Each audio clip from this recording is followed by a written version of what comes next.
हरे कृष्ण, आप सबका स्वागत है। हम सब अध्ययन कर रहे हैं, अभी 7वें अध्याय में प्रवेश कर चुके हैं। 6ठे अध्याय का हमने स्टडी की है। 6 अध्याय हमारे कंप्लीट हो गए और आप लोगों ने बहुत रस लिया उसमें। और 6ठा अध्याय में फास्ट रस लिया आपने, हॉट फास्ट क्विक तो थोड़ा मैं उसमें से रिवाइज करूँगा ताकि आपको ये ना लगे कि प्रभु जी सिलेबस ख़त्म करने के चक्कर में हम लोग को भगा दिए। तो उसको थोड़ा रिवाइज करेंगे और 7वें में हम लोग प्रवेश करेंगे। तो आप सबको ब्रॉडकास्ट में मैसेज आया होगा, 7वें अध्याय का ब्रेकअप आया होगा। आया है? देखो तो हाँ आया है वीरभद्र, 7वें अध्याय का ब्रेकअप आया। कुरुश्रेष्ठ को बोल दो, मैंने भेज दिया। ठीक है, तो आप सबको 7वें का ब्रेकअप भी आया होगा। तो थोड़ा सा मैं रिवाइज कर देता हूँ। 6ठे अध्याय के कुछ पॉइंट्स रह गए थे मुझे पढ़ाने के लिए, तो मैं जस्ट चाहता हूँ कि वो करके ही मैं आगे जाऊँ। 6ठे अध्याय का 47वां श्लोक आप लोग खोल सकते हैं।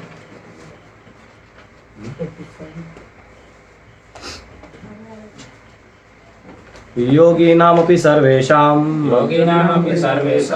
मद्गतेनन्तरात्मना श्रद्धावान् भजते यो मां सम्यक् युक्ततमो मतः। तो यहाँ भगवान कह रहे हैं कि सभी योगियों में सर्वश्रेष्ठ योगी कौन है? वो जो पूरा दृढ़ता से और समर्पण से किसमें अपना पूरा भाव या प्रेम लगाता है? मुझ में। और भगवान ने अपना प्रवेश हर सब्जेक्ट मैटर में, हर अध्याय में डाला था। दूसरे अध्याय में कहाँ डाला था? 61वें श्लोक में मत परहा, कि वो जो स्थिर योगी है वो कहाँ पे डालता है? मुझ में डालता है। तो कई बार मैंने तभी भी आपको समझाया था, वापिस दोहराऊंगा, रिमाइंड कराऊंगा आपको भी, और जो ऑनलाइन सुन रहे हैं उनको भी, और जो आप भविष्य में सुन रहे हैं उनको भी। कभी भी कोई कुछ बोलता है तो उसके पीछे कंसेप्ट होता है। गीता कंसेप्ट क्लियर करती है। गीता आपके आप एक फॉर एग्जांपल बताता हूँ, जैसे साइकिल बोलते ही आपको क्या याद आता है? आपके दिमाग में क्या आ जाता है? दो पहिया वाला, ऐसे है ना, ये ऐसे जो भी चलता है ना, एक डंडा रहता है, हैंडल रहता है। साइकिल बोलते आपको क्या याद आता है? बराबर। लेकिन साइकिल ये है या नहीं, बताइए। गति में सर। हाँ, गति पैडल नहीं, अच्छा घूमने वाला नहीं। तो जो प्रभु जी का रूम के बाहर लगा हुआ है केशव, वो क्या है? साइकिल है कि नहीं? नहीं, ये इस शब्द का फॉर्म है। क्या है? Form manifestation. क्या है? उसका रूप मैनिफेस्टेशन ऐसा है। अब मैं आपको बताता हूँ। हम लोग बोलते हैं ना, जन्म मृत्यु जरा व्याधि, क्या क्या बोलते हैं? बर्थ, ओल्ड एज, डिजीज और डेथ। ये चारों क्या है?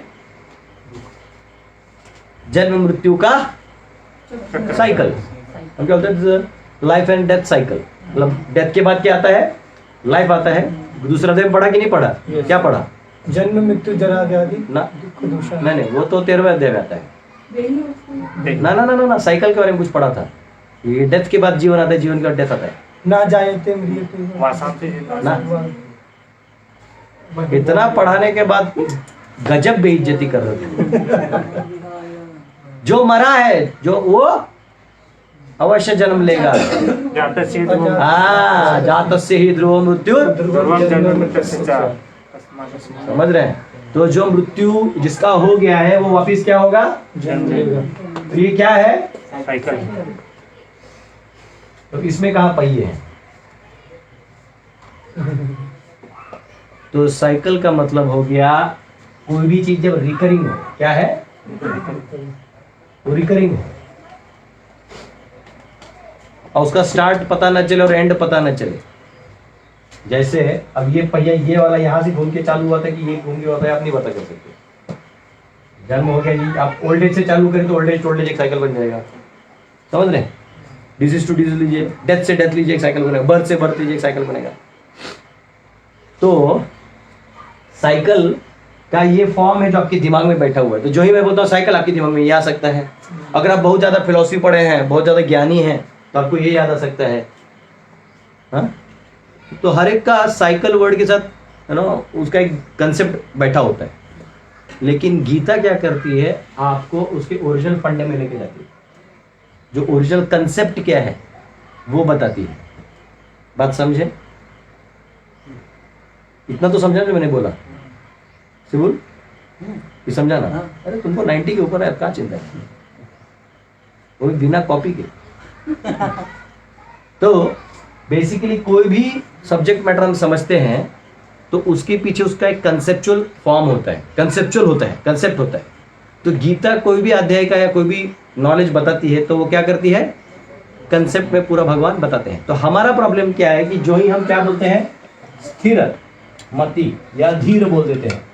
हाँ, स्थित प्रज्ञ से का भाषा, हाँ, या हम कहते हैं धीर तत्र न मुह्यति। हमारे दिमाग में क्या कंसेप्ट आता है, धीर पुरुष है। क्या पहले आता है दिमाग में, शांत। जब भी देखो दांत निकाल के खुश रहता है। अच्छा हम देखते हैं हम क्या, हमारा ये किसका कंसेप्ट है, हमारा कंसेप्ट है कि जो बंदा है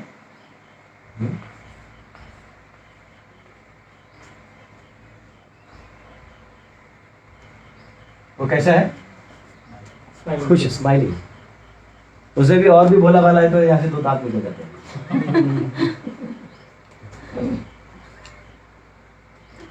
ये किसका कंसेप्ट है, ये हमारा फॉर्म है। जब हम किसी धीर शब्द सुनते हैं या फिर स्थित प्रज्ञ, तो हम लोग स्थित यानी शारीरिक स्थित। हम ये भूल जाते हैं कि भगवान किस चीज को स्थित करने के लिए कह रहे हैं, चेतना, चित्त को। जो हमने कल पढ़ा था 5वें अध्याय में, जो आपका चित्त, योगी क्या करते हैं, अपने चित्त को बाह्य से अंदर ले आते हैं। हिलता क्या है, अस्थिर क्या है, मन बुद्धि अहंकार इत्यादि जो है ये आपके चेतना विस्तार होने पर एक्टिवेट हो जाते हैं। तो चलिए अब मन बुद्धि भी ले लीजिए, कोई दिक्कत नहीं। ये क्या, ये हिलाता कौन है, ये हिलाता है। आप यहाँ आराम से बैठे हैं, आपको कहीं अब यहाँ से आपको रांची जाने का मन कर दिया, मन में कुछ आ गया रांची जाना है, तो क्या होगा, आप इमीडिएटली यहाँ से गाड़ी में बैठ के निकल जाइएगा। तो बेसिकली आपको चलाया किसने, चेतना ने। तो आपको स्थिर कौन करेगा, लेकिन हमारा अंडरस्टैंडिंग क्या है, बाह्य चीजों को स्थिर कर देने से स्थिरता है। लेकिन भगवान कहते हैं स्थिरता आप तब प्राप्त करोगे, मत परहा, मुझ में अपने चित्त को लगाओगे, यहां से बाहर से सारा खींच के अंदर लगाओगे तब। अब उसमें भी जो ध्यान योग हमने देखा, तो ध्यान योगी क्या करता है, ये जो आत्मा है और यहाँ परमात्मा से जैसे ले लो, ये उसका मन बुद्धि और सूक्ष्म शरीर है, ये बाह्य शरीर है। धीरे धीरे इस बाह्य शरीर को शांत कर देता है, स्थिर कर देता है, टेक्निकली भी इस ऐसे टाइप कर देता है, और चित्त को भी धीरे धीरे अंदर कर देता है। अब उसको ये करने से धीरे धीरे चित्त अंदर जाने पर उसे परमात्मा का रियलाइजेशन, क्योंकि ज्ञान भी बढ़ गया था, निष्काम कर्म में उसे ज्ञान बढ़ गया था, अब उसे ये ध्यान में मदद आता है।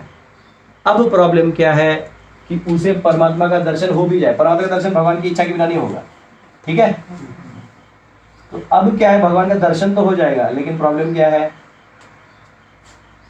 इससे प्रेम हो जाएगा, हाँ इससे प्रेम हो जाएगा या फिर नहीं, गारंटी नहीं। हाँ, वो देख तो लिया पर मतलब वो भी हो जाएगा, वाह ये वो, लेकिन सेवा भाव का जो प्रेम भाव है वो आएगा, इसकी गारंटी नहीं।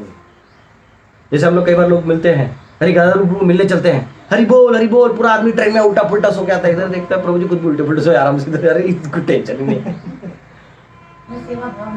हाँ वही है। तो वो कैसा है, जब तक आप सिर्फ देखना है, कोई क्वालिफिकेशन नहीं है, तो ये योगी को अनुभव होने लगता है कब, इतना तपस्या करने के बाद। तो ये डिफरेंस है। अब हम थोड़ा इसको यहाँ रख देते हैं, क्या हुआ था ध्यान में, क्योंकि मैंने थोड़ा फास्ट भगा दिया था छठ्या अध्याय को, पर 7वें में प्रवेश तब कर पाएंगे जब इसका उसका डिफरेंस थोड़ा और भी ढंग से समझेंगे। तो भगवान जब बोले मुझ में करते हैं, तो मुझ में भी भगवान 3 रूप से हैं। कितने कितने रूप से हैं? एक हम इसको डायग्राम को यहाँ पर रखते हैं। ये पूछ दूं? एक बार आप लैडर को थोड़ा और समझिए। ये इतना रट जाना चाहिए ना कि आपको मतलब क्या है बोलिए? कर्मकांड सकाम कर्म पेपर कैसा था? बढ़िया 100 नहीं मिला ना। पूरा छठा अच्छे अध्याय पढ़ते रहो। अभी भी आने वाला है 7वें अध्याय में पहले श्लोक में भगवान बोलते हैं कि तुझे ऐसा ज्ञान बताऊंगी इसके आगे बताने की जरूरत जो कोई जाने की जरूरत नहीं। फिर 9वें में वापिस वही बोलते हैं। फिर और एक जगह बोलते हैं तो मैं पूछने वाला हूँ भगवान ने कितनी बार बोला। ऐसा आप खोज के रखो, एक क्वेश्चन नहीं डालूंगा। निष्काम कर्म योग, ठीक है। उससे किस चीज की उत्पत्ति होती है? ज्ञान योग। उससे व्यक्ति क्या कर सकता है? ध्यान। और ध्यान से भी परे है। अब प्रॉब्लम है कि आप यहाँ से यहाँ डायरेक्ट भी कर सकते हैं, तो जरूरी नहीं कि ध्यान के माध्यम से ही जाए।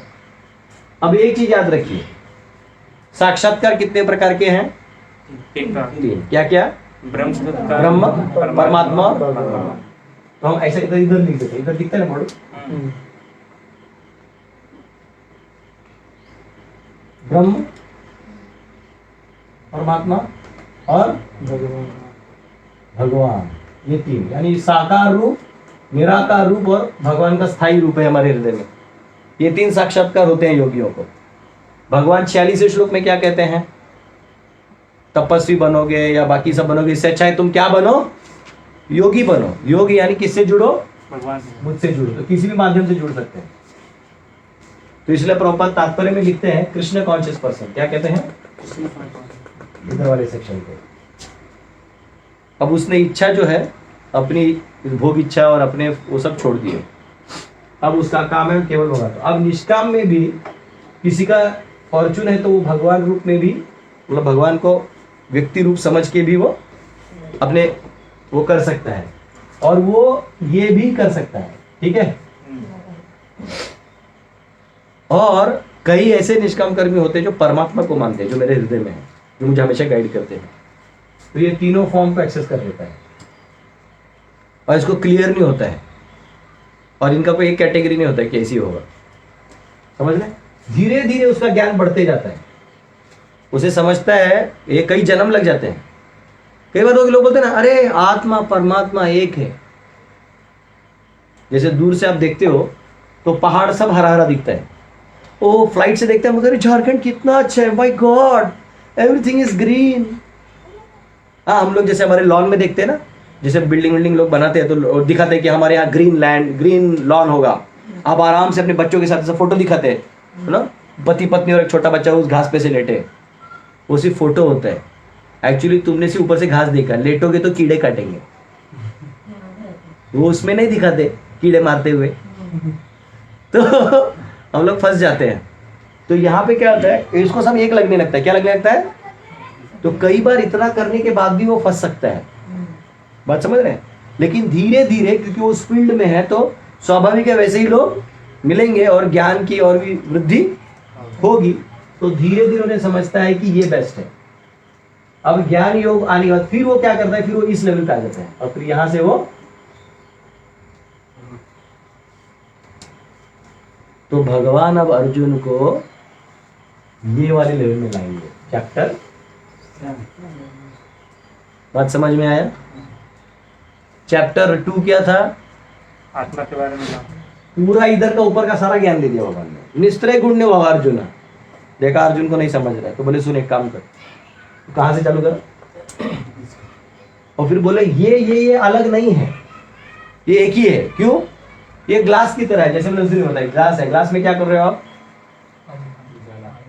पहले आप समझो दूध वाला भैया क्या करता है, 1 लीटर दूध मांगते हो तो 750 ml दूध देता है, 250 ml पानी डाल देता है। आपको क्या लगता है?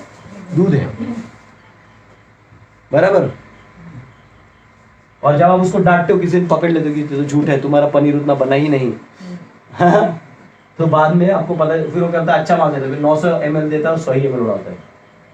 तो धीरे धीरे ओरिजिनल की मात्रा बढ़ती जाती है। तो धीरे धीरे क्या होता है, अगर हम हमारा ग्लास लेते हैं तो निष्काम कर्म योग में इतना कर्म से आसक्ति होता है, यानी फल से नहीं लेकिन कर्म से होता है, और इतना ज्ञान होता है और इतना भक्ति होता है। आगे आने वाला है कि अगर भक्ति का टिंज ना हो तो आप वो निष्काम कर्म योग कर ही नहीं सकते। ठीक है, तो इसलिए उसे भी कृष्ण कॉन्शियसनेस ही माना जाता है। क्या माना जाता है? कृष्ण भावनामृत माना जाता है। क्यों? क्योंकि उसमें थोड़ा टिंज क्या है? हाँ, आगे आने वाला है कि इसके बाद जो निष्काम के बाद जो ध्यान योग कर ज्ञान योग आता है, तो ज्ञान जब बढ़ने लगता है और निष्काम आप करते जाते हो, साइकिल बताते ना आपको, आप निष्काम करते ज्ञान बढ़ता है, निष्काम करते ज्ञान बढ़ता है। प्रभुपाद बोलते हैं, आचार्य बोलते हैं छोड़ के नहीं जाना है। ऐसे नहीं कि अब ज्ञान हो गया तो छोड़ दिया, तो क्या होगा? 99% चांस है आपका पतन होगा, बहुत रेयर चांस है कि आप ऊपर जाइएगा। तो भगवान इसने बोलते हैं कि समझ भी जाए अर्जुन तो भी अपने कर्तव्यों को करते रहना चाहिए, क्योंकि तुमने अभी तक निस्त्रय गुणने वाला काम नहीं किया। सर्वधर्मान परित्यज्य आपने, अरे सर्वधर्मान परित्यज्य करने के लिए सबसे पहला क्या चीज चाहिए? सर्वधर्मान परित्यज्य का मतलब क्या है? खोलिए तो ठीक से पढ़िए, एक बार खोलिए 1866 खोलिए तो बोलिए सर्वधर्मान परित्यज्य अहम सर्व पापेभ्यो मोक्षयिष्यामि मा शुचः। क्या लिखा है? समस्त प्रकार के धर्मों का परित्याग करो और मेरी शरण में आओ। हाँ, और मेरी शरण में आओ, मैं समस्त पापों से तुम्हारा उद्धार कर दूंगा, डरो मत। ठीक है, तो सर्वधर्मान परित्यज्य करने के लिए कैसे होगा? भक्ति है वो तो हाईएस्ट है, पूरा भगवान पे आप सर्वधर्मान परित्यज्य। उसके लिए बेसिक क्राइटेरिया क्या है? अब आप लोग एग्जाम दे चुके तो टेक्निकली बोलिए। सरेंडर करना है। वो तो सरेंडर तो यहाँ भी है ना, अपना छोड़ ही दिया उसने। सरेंडर कहीं ना कहीं लेवल पे तो यहाँ भी है। पीछे का जो ज्ञान बताया सबको, हाँ, तो पीछे का जो ज्ञान बताया, पीछे का ज्ञान छोड़ नहीं, ज्ञान कैसे हो तो ज्ञान कैसे छोड़ देगा ना, ज्ञान तो होगा ही। ज्ञान इतना इम्पोर्टेंट नहीं लग रहा है। पिछले जो सारे सकाम निष्काम छोड़ के मेरे पास आओ, ये एक्चुअली बोला सही है, टेक्निकल टर्म है। वर्ड देखो क्या लिखा है, सर्व। देखो आपको कर्म करने की इच्छा है तो शुद्ध कैसे होइएगा? अपने गुणों से कर्म करिए, बराबर। तो गुणों का कर्म क्या बन जाएगा? समझ रहे हो? और यही कर्तव्य बेसिकली आपको क्या डिसाइड कर देगा? अच्छा, यही कर्म जब आप कनेक्टेड कर दीजिएगा तो बन जाएगा धर्म। धर्म यानी क्या? धर्मम तु साक्षात भगवत प्रणीतम। मैं यहाँ पे ब्राह्मण शरीर में हूँ, मेरा कर्तव्य भगवान की पूजा भजन यजन याजन ये सब मेरा कर्तव्य है और ये मैं कर रहा हूँ। तो आप इसको कर्तव्य बुद्धि से करिएगा तो फिर भक्ति तो मतलब काम नहीं होगा, है पर ना निष्ठा है थोड़ी भगवान पे, पर कर्तव्य है मेरा यही उधर निर्वाह है, ऐसा आप सोच सकते हैं। लेकिन आप सोच सकते नहीं, ये जो है मेरे पापों से मैं बचूंगा, यही एक मार्ग है, ये हायर लेवल हो गया है। एक ही सब ध्यान दे रहा, लेकिन ये उससे हायर हो गया। बोला रही तो मैं भगवान की प्रसन्नता के लिए कर रहा हूँ, तो क्या हो जाएगा? धर्म। लेकिन प्रॉब्लम क्या है कि इसमें भी आप कर्म प्रधान है, यानी आप अभी भी अपने गुणों का इस्तेमाल कर रहे हैं। तो भगवान बोल रहे सर्वधर्मान परित्यज्य। ये फैलना तो लाइट आगे तो लोगों को लग जाएगा। तो सर्वधर्मान परित्यज्य, तो धर्म कहां से आएगा? जब आप ये लेवल फॉलो करिएगा। अर्जुन का क्या हुआ? ये सुन लिया 6 अध्याय, फिर अभी 7 से 12 तो भगवान भक्ति का तो ऐसा बाढ़ आता है ना, अब बह बह के भक्ति का गुणगान करेगा। अभी सुनिएगा ना, एक ही श्लोक में तो इतना परपोट लिख दिया है हमारे आचार्यों ने, तो उसका रस लेते लेते ऐसा मूड नहीं होता बाहर निकलने का, इतना टेस्टी है शुगर कैंडी। 12 बनने का फिर वापिस लेक्चर देते हैं सांख्य वांख्य का, 13वां में 14 में गुण बता देते हैं। अर्जुन और भी कंफ्यूज हो जाता है। तो भगवान बोलते सुन, तू ये सब का टेंशन मत ले, लेकिन क्या कर? सर्वधर्मान परित्यज्य। तो धर्म का त्याग करने के लिए धर्म पालन तो करना होगा। हमारे ड्यूटी क्या करते हैं ना, धर्म का पालन करते हैं, तो भगवान के जाके क्या शरणागति करोगे? ये हो गया। जब युधिष्ठिर को भगवान ने क्या बोला? युधिष्ठिर क्या था? योद्धा था, और युधिष्ठिर पूरे उसका नायक था, मतलब युधिष्ठिर को ही सम्राट बनाने के चक्कर में सब हो रहा था। और युद्ध में ऐसा कहते हैं everything is fair in love and war, युद्ध में और प्रेम में सब जायज है। जैसे भगवान ने भी वो क्या नाम उसका, रुक्मिणी जी को वो कर लिया था, हमारी सुभद्रा महारानी ने अर्जुन को भगा लिया था ना? ये सब भगवान की लीला में ही हो सकता है। तो फिर क्या हुआ, युधिष्ठिर ने बोला, भगवान ने बोला जाके एक काम कर, क्योंकि द्रोणाचार्य को मारना इतना आसान नहीं था, वो पावरफुल थे और गुरु गुरु होता है लास्ट में। तो बोले एक काम कर, वो जितना भी किए हैं अभी तक वो एक्चुअली अश्वत्थामा के लिए किए। द्रोणाचार्य बहुत स्पेशल थे, लेकिन उनका प्रॉब्लम क्या था, आसक्ति, एक बेसिक आसक्ति बस। किससे? अश्वत्थामा। ऐसा एक बच्चा हो तो थोड़ा प्रॉब्लम होता है, इसलिए परिवार में 10-12 बच्चे होने चाहिए। टुन्नू मुन्नू चुन्नू, 8वें का नाम क्या है, ऐसा होना चाहिए, पता ही नहीं है, ऐसा होना चाहिए। तो रिश्तेदार भी घर में नहीं आएंगे, उनको मालूम है चॉकलेट ले जाना तो 1 दर्जन, केला भी ले जाना तो ज़्यादा जानता हूँ, मेहमान कम आएंगे, अपने लोग खाएंगे। यानी जस्ट मजाक कर रहा हूँ। तो मजाक में गेस्ट का कर रहा हूँ, बच्चे 12 होने ही चाहिए, वो लोग सीरियस है। तो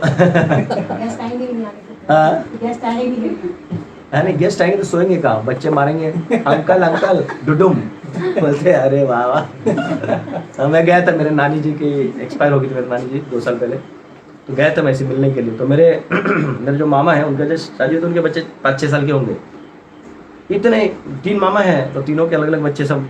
वो सब उन्होंने बताया सबसे बड़ा भाई होगा तुम्हारा, तो सब है, अब सब चिल्लर पार्टी, मैं क्या करूँ उनके बीच में। अब मेरा काम भी कुछ नहीं था, क्योंकि मैं अकेला क्या कीर्तन करूँ, घर वाले थोड़ी सुनते आपके कीर्तन। अब मैं तो गया था कि मेरी नानी जी बचपन में मुझे इतना प्यार की थी, तो एक कर्तव्य बनता है, और कीर्तन भी कर सकते हैं नानी जी के लिए। मैं गया, बैठा था, छोटी बच्चे थे, बोलते मेरा बाल कर दीजिए, आप खाली बैठे हैं। बाल कर कहा क्या करिएगा, तो है ना। तो आसक्ति यहाँ पे जो है वो द्रोणाचार्य की आसक्ति थी, और इसलिए वो ये कर रहे थे, अपने धर्म का पालन कर रहे थे, और इसलिए वो फंसे थे। तो भगवान ने बोला ऐसे करो, द्रोणाचार्य को जाके बोल दो कि अश्वत्थामा मर गया, और इधर उन्होंने अश्वत्थामा नाम का हाथी मार दिया। अब सब ये स्टोरी जानते हैं। भगवान है ना बहुत, मतलब भगवान क्या बोलते हैं, 10वें अध्याय बोलते हैं ना, क्या छलम छलयताम अस्मि, हाँ क्या बोलते हैं, एग्जैक्ट वर्ड्स यही है ना, कि छलियों में मैं, तू थोड़ा टेढ़ा हो जाओ, भगवान ऐसा टेढ़ा से लेते हैं आपको कि आपको दिखता ही।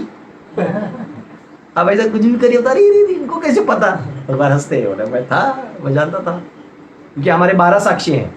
कितने? सूर्य, चंद्र, दिशाएं, ये सारे साक्षी हैं, और एक साक्षी कौन है? परमात्मा। आप कुछ भी करिए, भगवान सब जानते हैं। जैसे स्कूल में बच्चा डब्बा खाता है ना, तो लास्ट में जो बैठ के ना ऐसे डब्बा खुलता है, बीच में क्लास में खाना चलता है, तो टीचर को मालूम होता है लास्ट में क्यों बैठा है। समझे ना। तो द्रोणाचार्य का आसक्ति था, तो आसक्ति को तोड़ने के लिए भगवान ने क्या किया, जाके बोला युधिष्ठिर, भगवान ने एक बाण में 2 निशाने लगाए। वैसा होता ना, एक ही तीर में 2 निशाने। इसमें उन्होंने क्या किया, युधिष्ठिर को भी एक्सपोज कर दिया और द्रोणाचार्य को भी घायल कर दिया। और भगवान एग्जैक्टली जानते थे क्या होने वाला है। युधिष्ठिर गए, वो बोले जाके बोलो अश्वत्थामा मर गया। अब प्रॉब्लम है कि भगवान ने बोला है, नहीं कैसे बोलेंगे। युधिष्ठिर लेकिन था कि मैं सत्यवादी हूँ, मैं धर्म का पालन करता हूँ, और सबको मालूम था एक्चुअली अगर भीष्म सारे मिलके भी आके बोल देते ना इनको कि आपका अश्वत्थामा मर गया, तो लोग वो राजनीति समझते। लेकिन जो युधिष्ठिर आया तो वो उसको एकदम मतलब द्वेष खत्म हो गया, मतलब वो युद्ध वाला भाव नहीं रहा। बोलो बोलो बेटा, तो अंदर से तो ये लोग भी चाहते थे कि यही लोग जीते। हाँ, जैसे कभी कभी कोई पार्टी में वर्ण संकर पैदा हो जाता है, तो जो बुजुर्ग होते हैं उस पार्टी के, जो अच्छे लोग होते हैं, वो चाहते हैं दूसरे दल का ही आदमी जीते, ये जीत के भी क्या कर लेगा। आप देश की भाषा समझ ही रहे हैं। तो ऐसा होता है। तो उन्होंने क्या किया, वो गए तो युधिष्ठिर, उन्होंने क्या किया, वो अभी भी किस चीज से आसक्त थे, अपने धर्म के पालन से। सत्य का जो एक वो था उनका कि मैं सत्यवादी हूं, तो उन्होंने जाके बोल दिया ये द्रोणाचार्य गुरुवर्य, हाँ अश्वत्थामा हतो, आए बोली भी दिया, नरो वा कुंजर हुआ, मैं नहीं जानता कि हाथी है कि आदमी। भगवान इतने स्मार्ट है, उसे हतो बोलते इतना जोर से संग फूंक दिया ना कि वो सुनाई नहीं दिया। द्रोण आया, आगे क्या बोला, वो समझ गया, मैं उधर शंख तो फूक ही दिए। अब भगवान मेरे को बचा भी लिए, अब मेरा बेइज्जती भी हो गया। और उनका रथ इमीडिएटली युधिष्ठिर का क्या हो गया, जो हवा में चलता था रथ उनका, क्योंकि धर्मपरायण थे। अब देखिएगा, आप कभी भी आप ना कोई गलत काम नहीं किया ना तो आपका सर ऊंचा चलता है। प्रभुपाद को देखिए, सो प्रेसिडेंट निक्सन इज रास्कल है।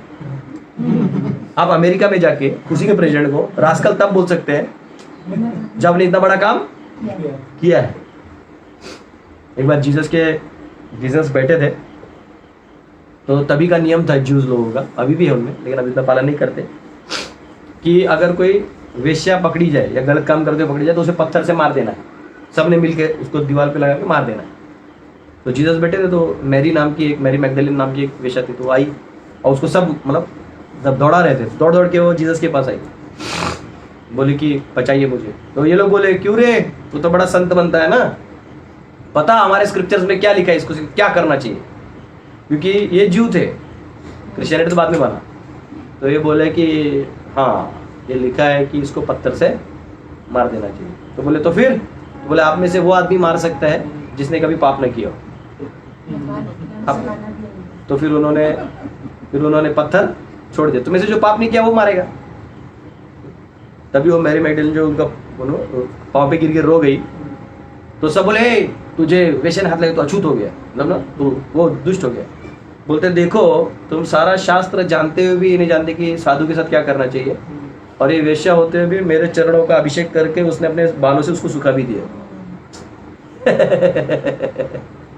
बोलते ये डिफरेंस होता है। तो शास्त्र का एक मर्म होता है और एक डिटेल होता है।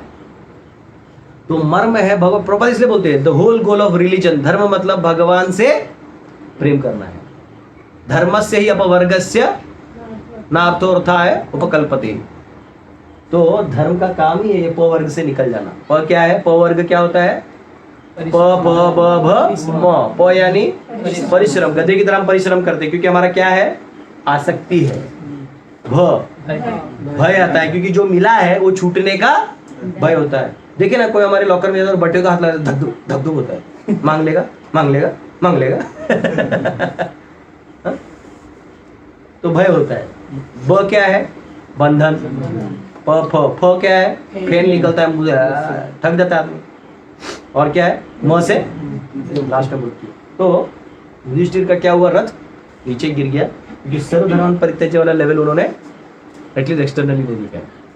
वो अलग चीज है कि भगवान ने तो युद्ध में जो उनको आउटपुट चाहिए तो कर ही दिया और सबको बराबर एक्सपोज भी कर दिया। तो सर्वधर्म परित्यज्य तब आएगा जब आप ये सब पालन करिएगा।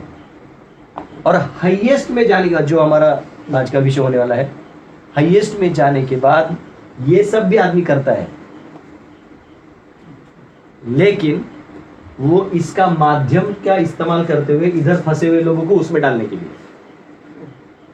जैसे कोई प्रोफेसर है तो नौकरी करेगा प्रोफेसर का, उसका काम क्या होता है मालूम है, नौकरी लेता ही इसी के लिए कि इस कॉलेज में परमिशन लेने का फिर कोई जरूरत है ही नहीं, अपने ड्यूटीज का प्रोग्राम रखवा देता है, वही उनमें से 10-15 लोगों को ड्यूटी बना देता है, उसका काम तो हो गया।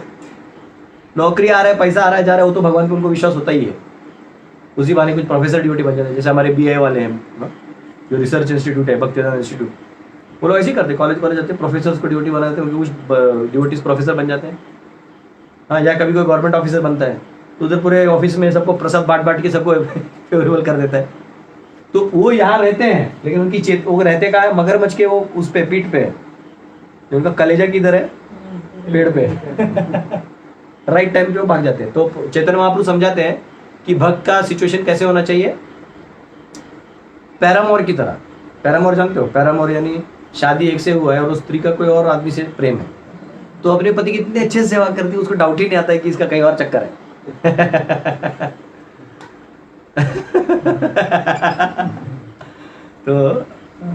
तो उन्होंने क्या किया, तो बोलते हैं कि वो बताने का एग्जाम्पल है। तो हमको इस दुनिया में क्या रहना, इतना अच्छे से काम करना है, लेकिन हमारा चित्त कहाँ लगाना है, कृष्ण में। तो ये होता है सर्वधर्मान परित्यज्य। जो भी बोल दिया गया है वो करो। ये नहीं कि मैं ब्राह्मण ही हूँ या क्षत्रिय ही हूँ या मैं वैश्य हूँ, मैं धंधा ही करूंगा। आपके मंदिर में कोई स्टॉल वॉल का धंधा है तो बोलिए, वरना जपा कौन करेगा, जपा से थोड़ी पैसा मिलता है। आप समझ रहे हैं? तो ये है। तो अब क्या है, जैसे ज्ञान योग आएगा तो क्या बढ़ेगा, इसमें ज्ञान ज्यादा होगा और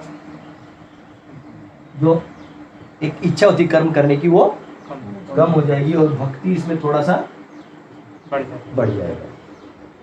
ध्यान योग के बाद क्या होता है, जो थोड़ा भक्ति आधे तक आ जाता है, क्योंकि उसे परमात्मा का दर्शन हो गया, यानी उतना उसने अपना आउटपुट ला दिए, ज्ञान भी बढ़ जाता है और कर्म ऑलमोस्ट मतलब कुछ बाहर का गुण कर्म का काम तो नहीं के बराबर ही है, लेश मात्र। धीरे धीरे क्या होता है, यहाँ अब यहाँ भक्ति कितना था 1%, यहाँ कितना है 10%, यहाँ 20%। धीरे धीरे ये भक्ति ऐसा चीज है, इसको जैसे हिंदी में बोलते हैं संसर्गजन्य रोग, कंटेजियस डिजीज बोलते हैं ना, कि एक बार इसका कोई चख लेना, उसको बाकी योग में जाके उधर जाने का मन ही नहीं करता है। हमारे किसी भी डिवोटी को बोल दो कि जाओ थोड़ा योग कर लो, अष्टांग योग, बोलते प्रभु जी और कोई मंदिर में सेवा मिलेगा। क्योंकि सबसे बड़ा फिर यहाँ क्या होता है भक्ति योग में, ये पूरा क्या बन जाता है, भक्ति प्रधान हो जाता है और अन्य जो चीजें हैं वो लेश मात्र में रह जाती हैं, जिसको कहा जाता है ज्ञान मिश्र और कर्म मिश्र। ये थोड़ा थोड़ा रहता है। और जब व्यक्ति टोटल जो स्थिति, हाई स्थिति क्या है, अधो श्रद्धा साधु संग भजन क्रिया अनर्थ निवृत्ति निष्ठा रुचि भाव और प्रेम, जब टोटल प्रेम में पागल हो जाता है, चित्र महापुरुष दिखाते थे ना, पूरा नाचने लगते थे, गाने लगते थे, तो वो अनन्य भक्ति है, तब कुछ भी नहीं बचता। अन्याभिलाषिता शून्यम ज्ञान कर्मादि अनावृतम अनुकूल्येन कृष्णानुशीलनम भक्तिरुत्तमम्। तो ये स्थिति है। तो अब हमने दूसरा अध्याय में तो टोटल ज्ञान सुना और ये सबका थोड़ा थोड़ा सुना, बराबर, थोड़ा थोड़ा भगवान ने अचार टाइप दे दिया प्लेट पे और देखा है क्या उठा रहा है। जैसे कभी आप किसी घर में खाना खाने जाइएगा ना, क्या क्या मिलता है, पहले एक पकोड़ा, थोड़ा चटनी, थोड़ा एक रोटी, थोड़ा सब्जी, और माता जी देखते रहते क्या खाते हैं प्रभु। आप अगर उन्होंने देखा कि पकोड़ा बहुत पसंद है प्रभु, हाँ, फिर वो लाती तले पकोड़े लाओ अंदर तब देते हैं। वो अलग चीज है, कभी कभी डर के मारे किसी को कद्दू पसंद नहीं हो, वो कैसे पहला खा लेना इसलिए खा लेते, बाद में बदला और कद्दू डाल दिया। तो ऐसे भी होता है, लेकिन लोग ध्यान देते। तो भगवान ने देखा कि क्या उठा रहे, तो वहां से इसको उठाया जाएगा। तो भगवान ने धीरे धीरे तीसरा अध्याय, चौथा अध्याय, ये तो ध्यान हो गया, तो ये वापिस पांचवा इस दोनों का साइकिल करके समझा दिया, छठा में ये समझा दिया। अब सातवां में यहाँ से 7 से आगे बढ़ेगा, ये 12 तक जाएगा यहाँ पे, ठीक है। तो हम लोग यहाँ प्रवेश कर रहे हैं। तो बस छठे अध्याय में कुछ वर्ड्स रह गए थे जो आचार्य हमें बताते हैं। यहाँ वहां पे जो वर्ड है युक्तः, क्या है युक्तः, तो युक्तः वर्ड जो है वो ऐसा कहते हैं कि बहुत सारे कर्मयोगी हैं, ये वाले कर्मयोगी, निष्काम कर्मयोगी, उनमें से बहुत कम जो है वो ध्यान में युक्त होते हैं। ये उसका मीनिंग है, समझ रहे, समय युक्तः तमो मतः। अब ये युक्त है, तो जैसे हम लोग इंग्लिश में बोलते हैं ना, ग्रेट, ग्रेटर, ग्रेटेस्ट, है ना, या हम बोलते हैं मीठा, बहुत मीठा, असाध्य मीठा, है ना, हाईएस्ट सुपरलेटिव डिग्री। तो युक्त, युक्ततर, युक्त हाईएस्ट है ना, युक्ततमः। तो अब वो कह रहे हैं और इनमें से बहुत कम है जो इस स्तर पे आते हैं, तो क्या हो गए युक्तः, यहाँ से यहाँ, और बहुत कम है जो यहाँ से समाधि को जाते हैं, वो क्या हो गए युक्ततरः। और युक्ततमा हुए जो उधर से बहुत कम है जो इस स्थिति को स में युक्त, हाँ, समझ में आ गया। फिर गरुड़ पुराण में आता है, एक श्लोक आता है, कहा है कि भज इति एष वैधातु सेवायां परिकीर्तितः तस्मात् सेवा बुद्धै प्रोक्ता भक्ति शब्देन भूयसी। Since the root भज indicates service, the intelligent say word भक्ति indicates service। तो गरुड़ पुराण में वो भज धातु जो बताया था ना प्रभुपाद ने, कि भज धातु का महात्म्य बताया था, तो भज धातु किसके लिए जाता है, केवल भगवान के लिए जाता है, और बाकी लोगों के लिए उपासना या वर्शिप ये शब्द जाता है। बात समझ में आया। और आचार्य समझाते हैं कि भक्त जो है वो सोने के पहाड़ की तरह है, और बाकी जो योग है ये कैसे हैं, छोटे मोटे पहाड़ हैं। तो इसलिए शास्त्रों में इन सबको सनिष्ठ भक्त कहा गया है, 1 2 3 को। सनिष्ठ भक्त, और इसको कहा है परिनिष्ठ। क्या कहा गया है? ऐसा है, ये याद रखिएगा बस। फिर कैवल्य उपनिषद में कहा गया है श्रद्धा भक्ति ध्यान योगाद अवेही, one brings the lord close by faith bhakti and meditation. व्यक्ति जो है वो भगवान को नजदीक और किससे लाता है? तो ये तीन चीजों से। किससे?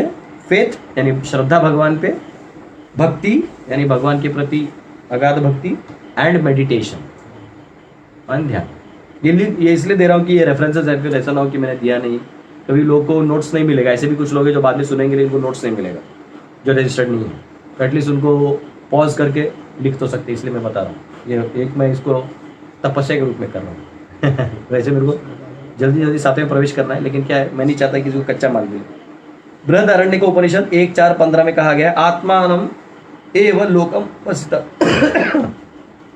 One should serve only supreme lord who is seen by devotees. Brihadaranyaka Upanishad 2:4-5 और 4-5-6 में लिखा हुआ है आत्मा व अरे द्रष्टव्य श्रोतव्यो मंतव्यो निधि ध्यासितो चितव्यो Maitreyi. Thus Lord Atma should be seen, heard about, contemplated and should become the object of intense meditation। ठीक है। कई बार क्या होता है, जैसे उपनिषदों में आत्मा शब्द आता है ना, तो वो लोग क्या करते हैं, कंफ्यूज हो जाते हैं।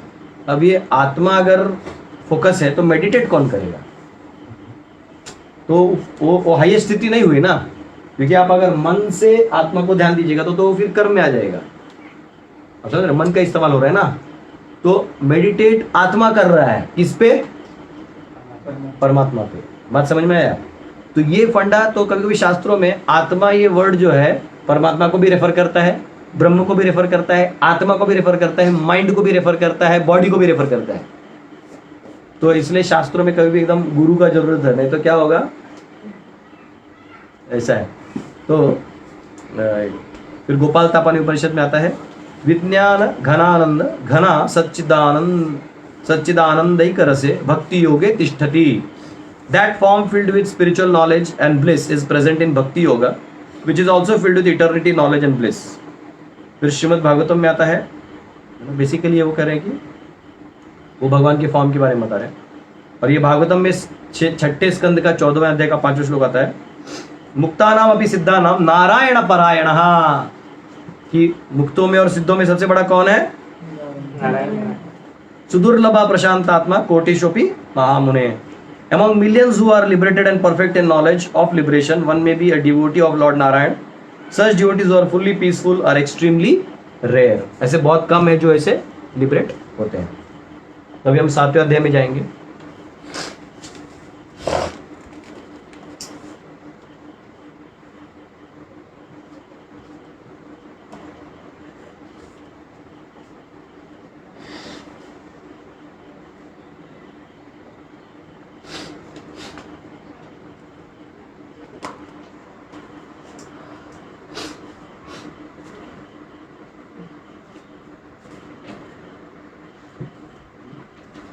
ठीक है, मैं इसको पहुंच देता हूं। तो 7वें अध्याय में टोटल कितने श्लोक है? 30।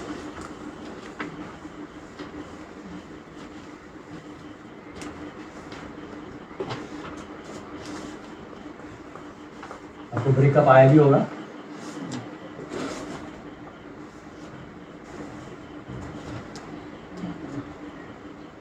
छिपने को आ रहा, वो भी हो रहा। 1 से 7 श्लोक क्या है? के बारे में श्रवण करके मैं बड़े बड़े चीजें इसलिए मैं लिखूंगा नहीं, आप समझिए 1 से 7 ब्रेकअप है। तो 1 से 7 में ब्रेकअप में क्या है? Knowing Krishna in full bye hearing about him, भगवान के बारे में सुन के उनके बारे में पूर्णतया जानना। भगवान कौन है, उनकी कौन सी शक्तियां हैं, और उन शक्तियों के माध्यम से उनका वो कंट्रोल कैसे करते हैं। समझ में आया? समझ में आया क्या? ये 1 से 7 है। 8 से 12 क्या है? कृष्ण भौतिक एवं आध्यात्मिक शक्तियों के स्रोत हैं। हाँ, कृष्ण क्या है?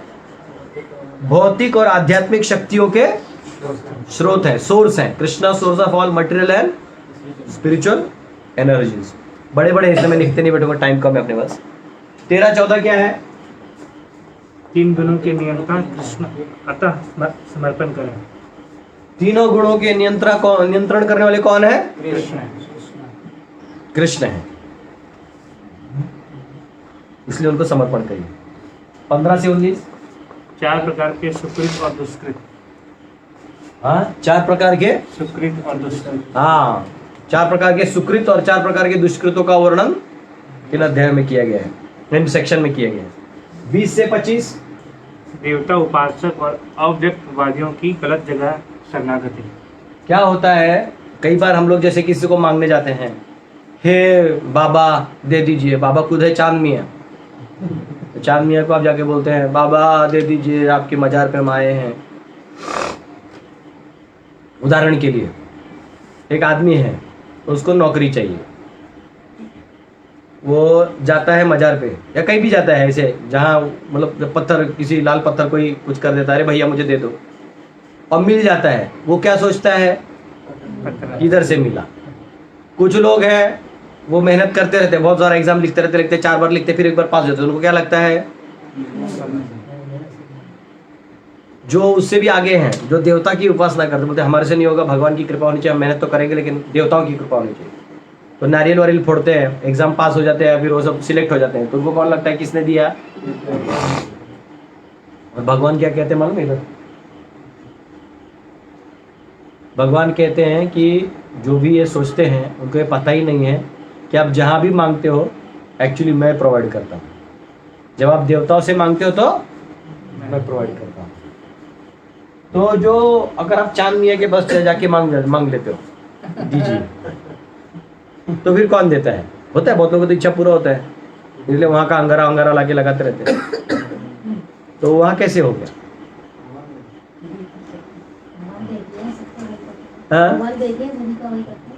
हाँ, लेकिन वो मांगा तो उसने बाबा से ना, कैसे मिला?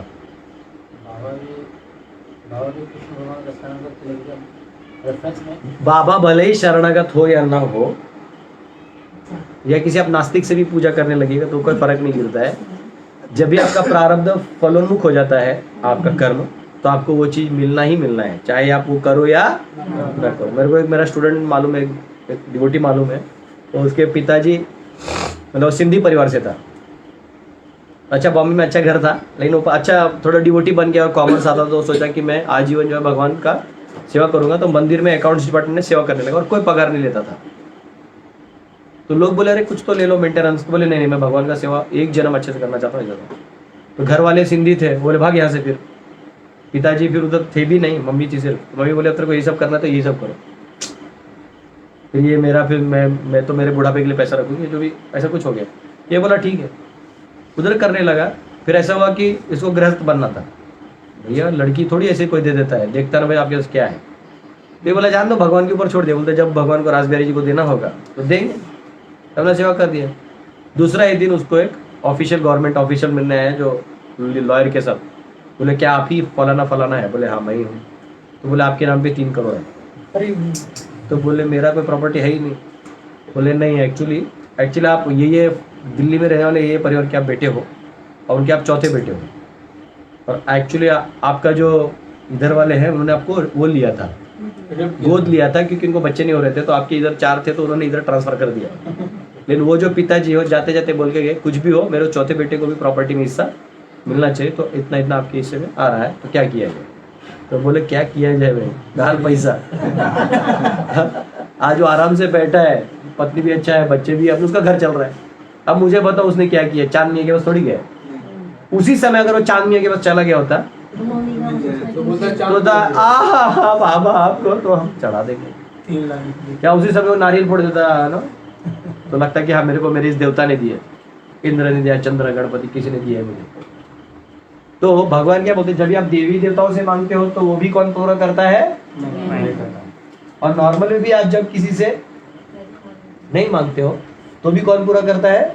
भगवान। ये यहाँ पे ये श्लोकों में आने वाला है। 26 से 30 जो है तो ये इसमें कहा गया है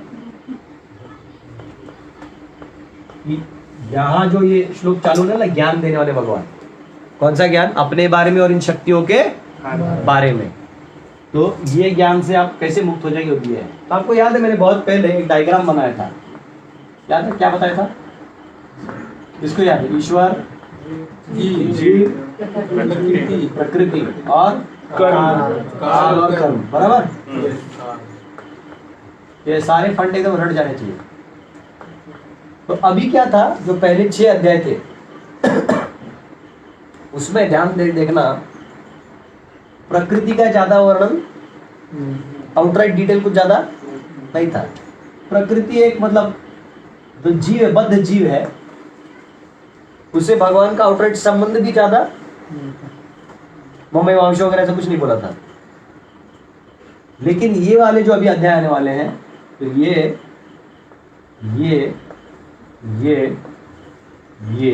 साइकिल के बारे में ज्यादा पता चलेगा। भगवान के अधीन ये कैसे है, ये कैसे अधीन है, अन्य जीव जो है जैसे देवता भी है, नॉर्मल जीव है, देवता भी है, तो कैसे ये कनेक्टेड है, ये सारा 7 अध्याय में आएगा। ठीक है, हरे कृष्णा। चलिए प्रवेश करते हैं। ओम अज्ञानतिमिरन्धस्य ज्ञानांजन शलाकया चक्षुरुन्मीलितं येन तस्मै श्री गुरवे नमः। नमो विष्णुपदाय कृष्णपृष्ठाय भूतले श्रीमते भक्तिवेदांत स्वामिनिधि नामने। नमस्ते सरस्वती देवी गौरवाणी प्रचारणे निर्विशेष शून्यवादी पाश्चात्य देशधारणे। जय श्री कृष्ण चैतन्य प्रभु नित्यानंद श्री अद्वैत गदाधर शिवासादि गौर भक्तवृंद। हरे कृष्णा कृष्ण कृष्ण हरे हरे, हरे राम राम राम हरे हरे। चौथा देखो सब भगवत ज्ञान था ना, मेरे को दिव्य ज्ञान खोल दो ना। हाँ पूछिए पूछिए। आपने शायद लेक्चर में ये बताया था कि जो हमारे पुण्य कर्म होते हैं, तो देवता लोग जो पुण्य कर्म बाद में फलित होते हैं उसको पहले दे देते हैं, ऐसे भी ऐसे देवता ना, हाँ उधारी में देते हैं। हाँ, ऐसे भी वो दे सकते हैं, मान लो चांद, हाँ ऐसे वाली पहले दे दे हमारा, क्योंकि आपका जो कोटा है ना, तो कैसे होता है, जैसे आपको उपासना करते हैं वो भी तो एक्स्ट्रा किया ना आपने, मतलब करते करते, तो उसका भी थोड़ा आता है बेनिफिट। और एक होता है कि आपका जो कोटा होता है उसी में से निकाल के दे देते हैं, बाद में आप ये भी हो सकता है ना। हाँ। जैसे एक तो ये हो गया जिसको फलित हो रहा था प्रारब्ध, एक ये भी हो सकता है। आप नहीं पता, उसे मेरे अकाउंट नहीं, आप प्रारब्ध जो होता है डिसाइडेड होता है। तो आपके कर्म में जो भी लाइक बैंक में पैसा है, 10 लाख रुपया है, आप मतलब से रूल है कि ये 20,000 निकलेगा दिन का। आप अर्जेंट, आपके घर को आपातकाल आ चुका है और आप बैंक मैनेजर को चूना लगा दे रहे हैं, मिठाई खिला दे रहे हैं, बोले भैया कर दीजिए कर दीजिए, तो उसका साइन होता है कि चलो एक बार हम दे सकते हैं, तो दे देता है, तो चलिए। लेकिन वो कब देगा, एक विधि है, आपको उसके टॉप मैनेजर का परमिशन लेना होगा, यहाँ पुलिस से साइन कराना कि आपका आपातकाल है, तब जाके वो देगा। तो भजताम विधि पूर्वकम कैसे करना होगा? हाँ, तो भजताम अविधि पूर्वकम, जो देवताओं को भजते हो क्या करते हैं, मुझे अविधि पूर्वक, वो तो एक उनको भी प्राप्त, उनसे भी कुछ प्राप्त करना है, तो एक विधि है। तो जैसे मैं आपको बता दूं, एक्चुअली कर्म बहुत सटल टॉपिक है, जनरली हम टच नहीं करते। फिर मैं आपको जस्ट एक सिंपल चीज बता देता हूँ इधर से। आप इतना दूर से आए हैं तो आपके लिए खास थोड़ा डेटा दे देते हैं। देखिए होता ऐसे है, अभी ये आपका 0 उम्र है, कितना है, लेकिन आप मरे तो नहीं थे ना, आप आत्मा है, मरता थोड़ी है। तो आप पहले क्या कर दिए थे, कौन सा कर्म था आपका, इसको बोलते हैं अप्रारब्ध। क्या बोलते हैं? तो आपके अप्रारब्ध में बहुत सारा सुख दुख लिखा हुआ है, क्योंकि आपने उतना दिया है लोगों को। तो लेटर से 80% आपने दुख दिया है और 20% सुख आपके नसीब में है। अब प्रारब्ध ने कर्मणा दैव नेत्रेण, कर्म ने आप डिसाइड किया इसको मनुष्य योनि मिलेगा इस बार, तो मनुष्य योनि का लॉ होता है, क्या होता है कि इसको 50% सुख देना होगा और 50% 50-50 होता है। हाँ, अगर आप मनुष्य योनि में होते तो आप कभी, कोई ऐसे नहीं बोलता है कि आप कभी ऐसा देखो, कोई नहीं बोलता है कि मुझे हमेशा मैं सुखी रहता हूँ, कोई हमेशा नहीं बोल सकता मैं हमेशा दुखी रहता हूँ, कोई बोलता है ऐसे? तो झूठ बोल रहे हो। ज्यादा नहीं हो सकता, बता रहा हूँ। अभी आप जो पूछ रहे हो भी मैं समझ गया, रुकिए मेरी ये समझिए पहले। जैसे अगर मैंने समझो इसको मारा मैंने, तो इसको लगा, दुख हुआ, लेकिन मैंने मारने की वजह से इसको 4 लोगों ने सिंपैथी दिया, जो दुश्मन भी थे पहले, अरे प्रभु जी ने मारा, ओ जो दूर के थे वो नजदीक हो गए, तो इसको क्या हुआ, फायदा हुआ कि लॉस हुआ? किस एक्शन से क्या होने वाले आप नहीं जानते। हाँ, या अभी को आके मेरा कपड़ा फाड़ दे तो क्या होगा? ऑनलाइन से मैसेज, प्रभु जी धोती कुर्ता क्लब पैसा भेज रहे, प्लीज खरीद लीजिए। ऐसे तो कोई पूछता नहीं, तो ऐसे पूछ लेगा। तो आपके साथ कुछ हो रहा है, तो वो क्या हो रहा है वो एग्जैक्टली आप नहीं बता सकते, लेकिन एक सिंपल अंडरस्टैंडिंग है जो मैं आपको प्रेजेंट कर रहा हूँ। गहना कर्मणो गति, कर्म जो है बहुत ही गहन विषय है। अभी लगता है ऑनलाइन रुमाल लाना ही पड़ेगा।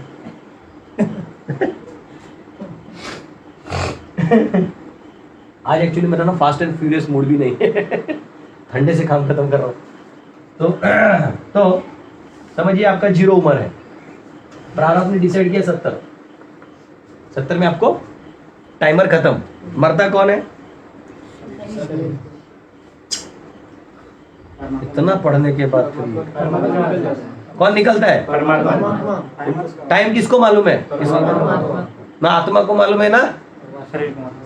और प्रकृति अकेले से कैसे निकलेगी? परंतु अगर वही रुक गया तो फिर प्रकृति बोलेगी ठीक है सर आपने बोला टाइम, तो फिर एक्सटेंड होगा सर। तो कौन निकल जाता है टाइम खत्म होने पर? फिर आत्मा वहां क्या करेगा? गुटी गिरेगा। प्रकृति निकल जाएगी ना, बाह्य शरीर गायब हो जाएगा, तो क्या करेगा? अरे हे मेरे इंद्रियों, बोलते भाग, तेरा टाइम खत्म। अब हम इसको क्या करते हैं, ऐसा लाइन बना देते हैं, ठीक है? कुछ ज्यादा ही टेढ़ा लाइन हो गया। नहीं, लोग है ना नोटबुक में डायरी में लिखते हैं, तो क्या होता है वो अगर मेरे से ऐसा बन गया तो वो लोग भी ऐसा बनाते, शायद ऐसा वाला लाइन था।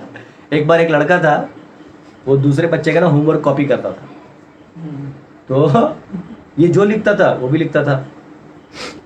तो दोनों ने कॉपी किया, मैडम ने चेक किया, देखा तो अरे दोनों भी सही है, और ये जानते डफर है, कहाँ से लिख दिया इतना अच्छा आंसर। तो बोलता कॉपी किसने किया? तो दोनों भी नहीं बोल रहे, क्योंकि दोनों दोस्त थे, क्यों बताएंगे एक दूसरे का? बता नहीं रहे थे, बता रहे थे। फिर मैडम ने उस बच्चे को पूछा कि तुमने जो जवाब में ऐसे लाइन में जवाब लिखा, यहाँ जो तुमने ऐसा बनाया है ये क्या है? अब जिसने कॉपी किया था वो तो जानता नहीं था कि ये आंसर ही क्या है, और ये क्या बना है इसने जो मैंने बना दिया। तो मैडम ने उसका दूसरे वाले को नोटबुक खोल के बोले हरामखोर, इसका यहाँ मच्छर मरा था जब ये नोटबुक बंद किया था, और तू वो भी वहां पे डायग्राम में बना दी। तो इसलिए कोई डायग्राम यहाँ बनाते रहता, बहुत सोचता होता है। तो लेटर से आप इसको लाइन बना दीजिए सीधा, ठीक है? ये आपका 70 साल हो गया। इसको 10-10 के खंड में तोड़ दीजिए, मतलब 7 भाग में तोड़ दीजिए, 3, 4, 5, 6 और ये 10-10 साल हो गए, ठीक है? अब ये कैसे ब्रेकअप होता है मैं बताता हूँ। अब इसमें ना जैसे आप एक दिन ले लीजिए, 10 साल का एक दिन यहाँ मैं निकाल दिया होगा, ठीक है? ये वो एक दिन है। एक दिन में कितने घंटे हुए? उसमें ना एक शाम का समय का 1 घंटा निकाल लीजिए। घंटे कितने हुए? 1 घंटा हुआ ना। मिनट कितने हुए? 60 मिनट। अब इस 1 मिनट में एक मिनट है ना, 1 मिनट बाहर निकालिए, कितने सेकंड है? अब इसके अंदर भी बहुत होता है, सेकंड, त्रुटि, लव, वेद, निमिष, ये सब होते रहते हैं। तो इसमें आप मत जाइए, अभी फिलहाल हम जितना समझते उतना करते हैं। तो ये क्या है? सेकंड, ठीक है? सेकंड्स तक अपना काउंटिंग करते हैं। प्रारब्ध इतना परफेक्ट होता है, इतना परफेक्ट होता है। अब ये हमारा अभी का विषय नहीं है, ये भागवतम में हो सकता है ज्यादा समझाना पड़े प्रभु जी लोगों को, मैं फिर भी बताता हूँ। इतना मेहीम, जैसा बोलते हैं ना, हा? जो आटा पीसते हैं तो कितना मेहीम हो जाता है वो, वैसे काल आपके अभी यही नहीं तो निमिष तिमिष तक भी, लेकिन अभी हम इसको यहां तक लेते हैं समझने के लिए। ये 60 है ना, तोड़ दीजिए 1 सेकंड, तोड़ दिया?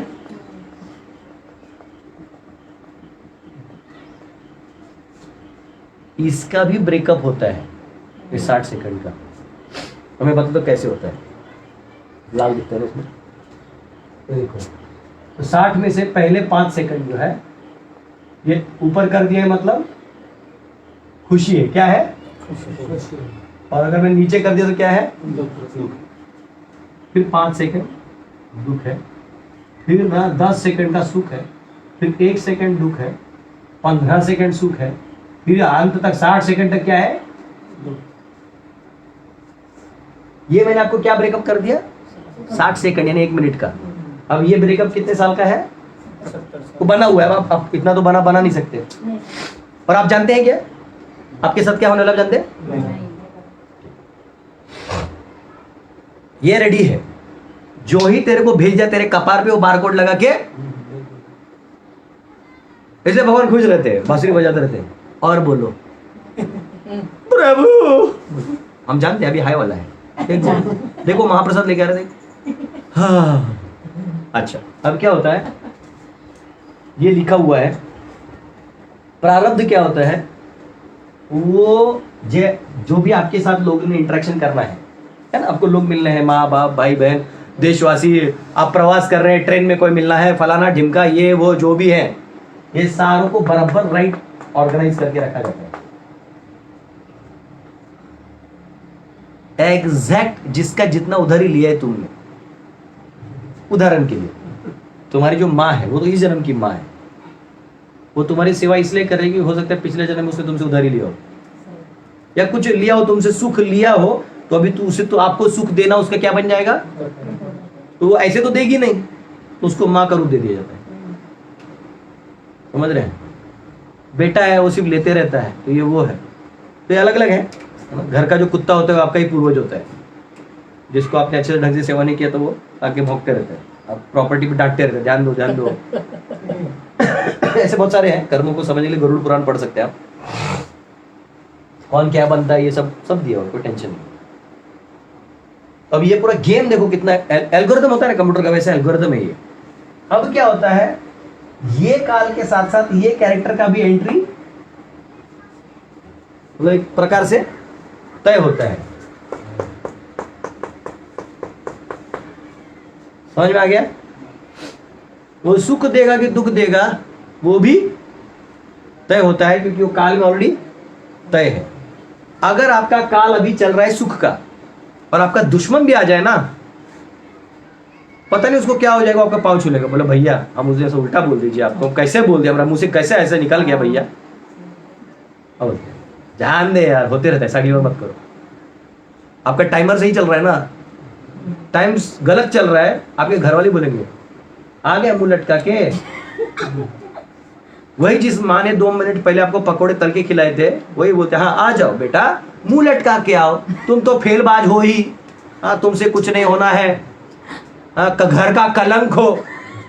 और जो ही ये ग्राफ्टूम करके ऊपर जाता है तब तक उसने दादी माती बस करो बहू ऐसा मत बोलो, बेटा इधर आओ, एंट्री हो जाता है। बोले ये कैसे हुआ? दुख का परिवर्तन किसमें हो गया? तो आप कुछ नहीं कर सकते इसको। अब आप बोलोगे प्रभु जी ने ये लिखा है, तो क्या होता है, अब एक काल चक्र चलता है। आप जानते हैं मैं इतना आपको क्यों समझा रहा हूं, आपकी क्वेश्चन को इतना मैं टाइम भी क्यों दे रहा हूं? क्यों? इसके ऊपर डिपेंड आ गया सर। नहीं आपको काल चक्र में लिखा हुआ है। नहीं, मैं आप लोगों को ये जवाब देने में इतना टाइम क्यों दे रहा हूं? क्योंकि मैंने सिर्फ 4 ही श्लोक के परपोर्ट लिखे हैं। आपके फेवर में होगी। तो मैं खुश हो गया हूं। जो काल मेरे लिए बैठ जाना चाहिए था वो देखिए आप आ गए। कहां से आ गए? आपने बचा लिया मुझे, आज जननी का रूप है आप। ऑनलाइन वाले मेरे ट्रिक समझ गए। अब मेरे पास आधा घंटा, मैं 4 श्लोक कर सकता। मैं बता दूंगा, कोई दिक्कत नहीं। नहीं ये इंपॉर्टेंट भी है, ऐसा नहीं मैं तो 4 श्लोक में भी 10 घंटा लगा दूंगा। तो देखिए अब क्या है, अब क्या है सुनो, हमारे जो राशियां होती हैं बराबर, ये काल चक्र होता है, ये दिख रहा है बोर्ड पे, ये ब्लू शायद प्रॉब्लम होता है। हाँ ये हमारा क्या है, काल चक्र। वो काल चक्र में राशियां होती है बराबर। अब इन राशियों को ऐसे कैलकुलेट करके रख दिया रहता है। हम लोग बोलते हैं ना आज अभी फिलहाल हमारे शनि के ऊपर वो है तो इसके ऊपर प्रकोप है। अब आप घड़ी देख के खोलोगे ना तो शुभ काल, अभिजीत मुहूर्त, अशुभ काल, काल भी आता है। मेरे पास 2 बार एक्सीडेंट हुआ था, तो एक ड्यूटी ने टाइम देखा, बोला आप जब निकले तो काल का टाइम था। हम बोले तेरा गोल दे देना भाई एप्लीकेशन, पाँव तोड़ के 20 दिन बैठने से अच्छा है। लेकिन वो नहीं भी होगा ना तो कुछ और हो जाएगा बैठे बैठे। देख के निकलते हैं समय, वो पहले ही तो आदत है, बाहर निकलते नहीं वो भी एक काउंट है। आप देख के निकल रहे हैं तो क्या होगा, लेकिन दुख आना है ना वो वैसे भी आ जाएगा, रूप बदल देगा। ये क्या करता है, रूप बदल देता है। आप समझो मम्मी से बात नहीं कर रहे जो डांट रही थी, उतने में आपका मन ही खिन्न हो जाएगा। कोई नहीं भी आपके पास, मुझे कोई नहीं, मेरे हस्बैंड मुझे प्यार नहीं करते, तो माइंड एकदम खिन्न हो जाएगा अपने आप। हाँ, ऐसे मैंने किसी को फोन किया था, बोला प्रभु आज बहुत बोर लग रहे हैं। हम बोला देख भाई तेरा टाइमर खराब है अगर गलत है तो बोला बाद में बात करता हूँ। तो ये परफेक्ट डिजाइन है। तो इसमें हम जब बोलते हैं ना इसके ऊपर ये आ गया और आपके पंचम स्थान में ये आ गया है, वो घुस गया है, तो ये भी आपका कारण नहीं है। आपको क्या तोड़ के दे दिया गया था, यहां से थोड़ा सा 80-20 तो बड़े कोटा का है, उसमें से एक एक निकाल के, इसका एक निकाल दिया, इसका एक निकाल के 50-50% कर दिया। वो एक प्रारब्ध है, आपका एक जीवन का है, बच्चा उधर पेंडिंग है। आपका एक खत्म होने के बाद उसमें से और इधर से जो किया है, वो जो वहां गया है बैंक अकाउंट में, वहां से निकल के आपको मिलते रहेगा अगली बार। तो जब निष्काम करिएगा तो ये खत्म हो जाता है। निष्काम और ऊपर जितना भी योग करिएगा तो खल्लास। इसलिए आप लोगों का सब साफ है, टेंशन लेने का नहीं। जाइए काल चक्र छोड़ दीजिए। इन काल कौन है? तो सम्मान करना होगा। ये उसमें भी फाइन काम करता है। आप सब छोड़ के जाएगा तो उसमें भी ये फाइन काम चलता रहता है। तो ये बराबर जैसे आपको कोई मिलेगा, कुछ होगा, ये बराबर ये ग्राफ बनते रहता है आपकी लाइफ में। और तो आपका जन्म ऐसे समय पे ही होता है जिससे आपका ये डिजाइन इसके साथ मैच हो जाता है। कुछ लोग क्या बोलते हैं, हम लोग उल्टा बोलते हैं। देखिए ये पैदा हुआ ना, 10 मिनट बाद पैदा होता तो ये महात्मा बन जाता। देखिए 10 मिनट पहले अभी भूत बन जाएगा, कुछ ऐसा बन जाएगा। वो उसका क्या है, वो उसका डेस्टिनेशन है। क्या है? प्रारब्ध। वो उसका है ही वो कोटा। तो वैसे टाइम पे ही वो आएगा जब वो ग्राफ चालू होगा। समझ रहे आप? बोलिए। प्रभु जी, जो शुद्ध भक्त होते हैं वो सुख और दुख में एक जैसे रहते हैं। हाँ। तो वो उनको इतना सुख दुख का प्रभाव क्यों नहीं पड़ता? नहीं, जैसे काल है ना, ये आपको क्या करता है, मटेरियल एंगेजमेंट आप करिएगा तो ये इफेक्ट मारता है। अब ये कैसे है, मैंने आपको नारियल का उदाहरण दिया ना। कच्चा नारियल क्या होता है, अंदर में क्या होता है, पल्प होता है, पानी होता है। फिर और थोड़ा पकता है तो पल्प थोड़ा मोटा होता है और पानी थोड़ा कम हो जाता है। फिर उसके बाद थोड़ा निकालिएगा तो पानी रहता है और वो भी अच्छा रहता है माल। लेकिन सुखा दीजिएगा तो फिर हिलाइएगा तो क्या आता है, आवाज आता है। फिर वो जो पानी है वो भी सूख जाता है। तो एक्चुअली ये खेल तब है, सुख दुख तब तक जब तक आपकी इच्छाएं हैं।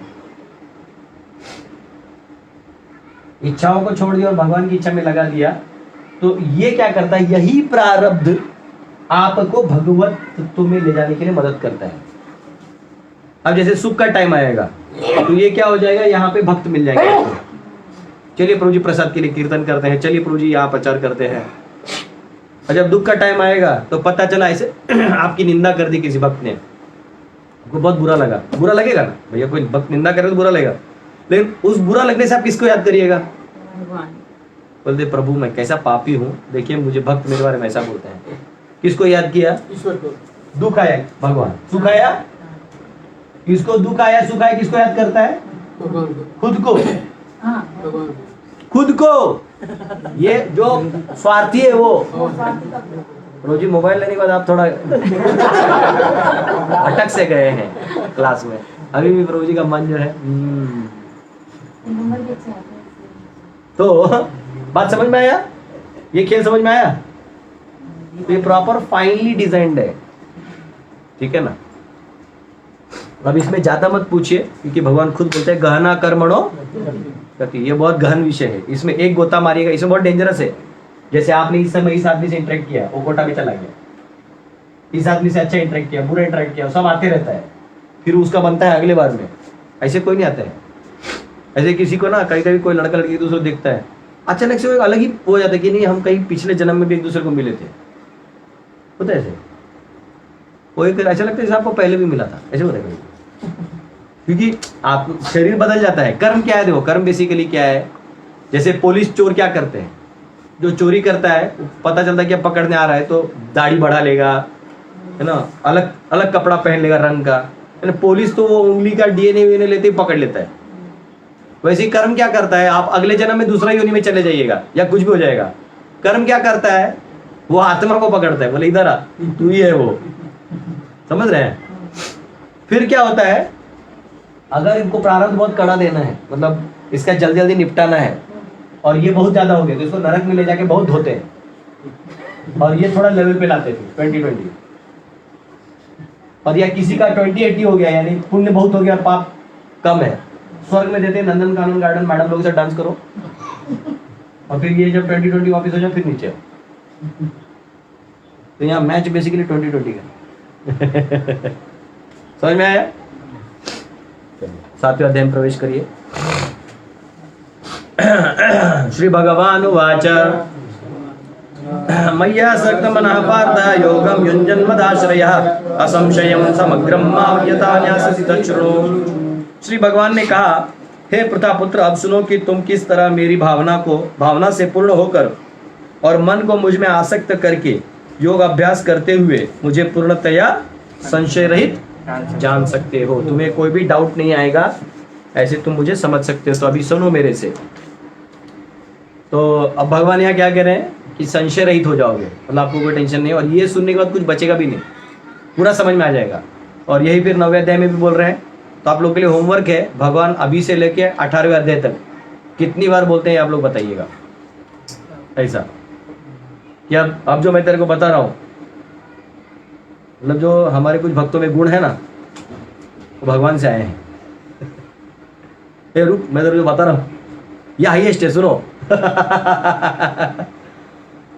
तो ये जो गुण है ये कहाँ से आता है? भगवान ही बोलते हैं। रुक, सुन बता रहा हूँ, ये आपको होमवर्क करना है, ठीक है। इसका परपोर्ट बहुत बड़ा है, 2-3 पन्ने का है। प्रभुपाद का परपोर्ट 1-1.5 पन्ने का है।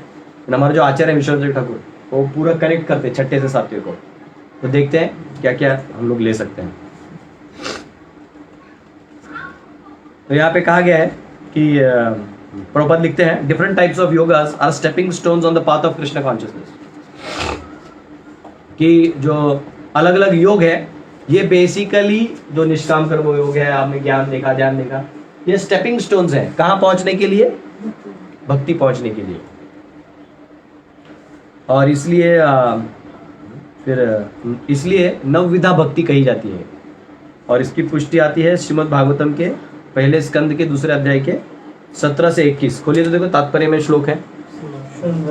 शृण्वतां स्वकथा कृष्ण पुण्यश्रवण कीर्तन हृदयंतस्थो य भद्राणि विदुनोति सहृत्सतां नष्टप्रायेषु भद्रेषु नित्यं भागवत सेवया भगवती उत्तम श्लोके भक्तिर्भवति नैष्टिकी तदा रजस्तमो भावा कामलोभादयश्च ये चेतेतैरनाविद्धं स्थितं सत्त्वे प्रसीदति एवं प्रसन्न मनसो भगवद्भक्ति योगतः भगवत्तत्त्वविज्ञानं मुक्तसंगस्य जायते विद्यते हृदय ग्रंथिश्चिद्यन्ते सर्व संशयाः क्षीयन्ते चास्य कर्माणि दृष्ट एवात्मनीश्वरे।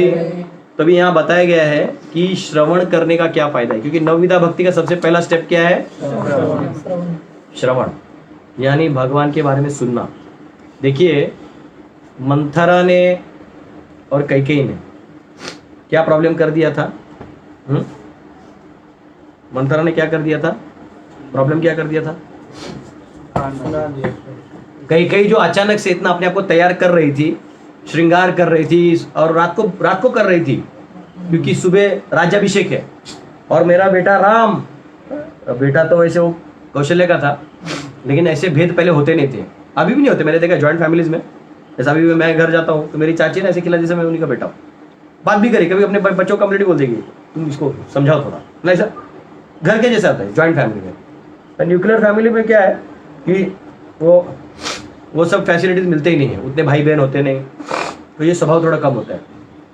तो यहाँ भगवान जो तैयार होके इतना तैयार हो रहे थे अभिषेक के लिए, भगवान के अभिषेक के लिए, राज्याभिषेक के लिए, अचानक से एक रात में इतनी पलट गई कि उसने अपने पति को मतलब ऑलमोस्ट मार ही डाला, हट्टी बन गई। वो बोले कि तुमने मुझे 2 वचन दिए थे, मुझे राम का वनवास और भरत का वो चाहिए, अभिषेक, राजा भरत बनेगा। अब वो क्या बोले, मतलब समझ रहे, दशरथ को राम मतलब सबके लिए इतना प्रिय थे, तो बोले तुम कुछ और मांग लो, बोले कुछ नहीं। ये कौन सिखा के दिया था? मंथरा। किस माध्यम से उसको ब्रेन वॉश किया? कान ये कान अगर आप गलत जगह डालेंगे तो क्या होगा? तो कान के माध्यम से उन्होंने मंथरा ने कैकेयी को बदल दिया। और रातों रात तो इतनी क्रूर हो गई कि उसने पति मरे तो भी चलेगा। वो खुद बोली मंथरा, वो गिड़गिड़ाएगा, तुम्हें सिंपैथी लेने कुछ कर, तुम कुछ मत करना, तुम अड़े रहना। इसलिए ऐसा कहते हैं कि राजघराने के लोगों ने शूद्रों से बात नहीं करना चाहिए। अभी इसलिए नहीं कि उनको निम्न है या ये है, उनकी सोच बहुत छोटी होती है। इसलिए आध्यात्मिक लोगों ने भी भौतिकवादी लोगों को ज्यादा संग नहीं करना चाहिए। उसका कारण ये नहीं कि उनको हाथ पांव नहीं है, या हो सकता है हमसे भी ज्यादा गोरे दिख रहे हो, हमसे भी ज्यादा अमीर हो, हम लोगों से ज्यादा साफ सुथरे रहते हो। लेकिन प्रभात बोलते हैं ना, क्या है वो श्लोक, कि उनमें कितना भी गुण हो तो भी वो कोई काम का नहीं है। और भक्त में कोई गुण ना भी हो लेकिन वो देवताओं के गुण उसमें अपने आप, हाँ, यस्यास्ति भक्ति भगवती यकिंचन, हाँ, सर्वेस्तत्र समासते, हाँ, असुरा, हराव भक्तस्य कुतो महत् गुणा मनोरथेना सति धावतो वही।